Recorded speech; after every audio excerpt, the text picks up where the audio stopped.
Ed Miliband, do you think Britain is full? In terms of immigration? Yes. I wouldn't describe it that way, no.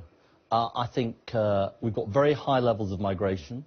I think that we do need to try and get those levels of migration down, particularly low-skilled migration. Because they're too high now. Yeah, but I'm telling you one thing very important. I'm not going to make a false promise on this, because look, David Cameron did make that promise on tens of thousands of net migration. You've got 4 false promises on immigration, haven't you? Me personally.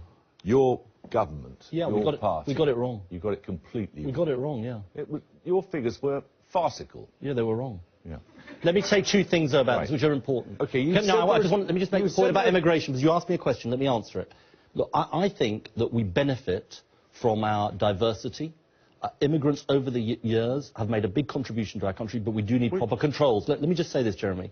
A Labour government would say that if people come here, they can't get benefits for the first 2 years, and we will do something else. I'm not talking about benefits. But you're talking about immigration. I'm talking about numbers. Right, and let me tell you, the way we will... Supposing we got to a figure of 70 million in 10 or 15 years, population in this country, is that acceptable? I'm not going to get into your hypotheticals. Let me say, I think we can get low-skill migration down. So... I'm not going to start speculating about numbers. Great. No, I'm not saying that. 75 million? 80 million? Come on. 95 million? 100 million?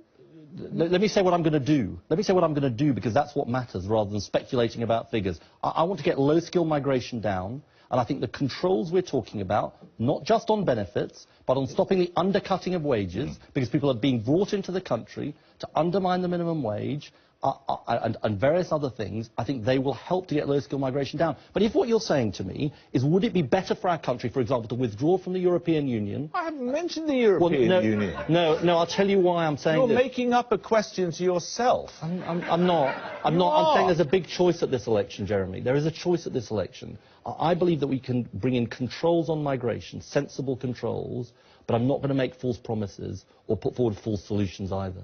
I'm just asking you if you think there's any natural limit to the population of this country. And I'm not going to get drawn into a speculation about a number. You don't think there is a natural limit? No, of course there are limits, but the limits are expressed... Well, what, are you keeping them to yourself? The limits are expressed in the decisions you take year by year, and I've explained some of the decisions that we'll make.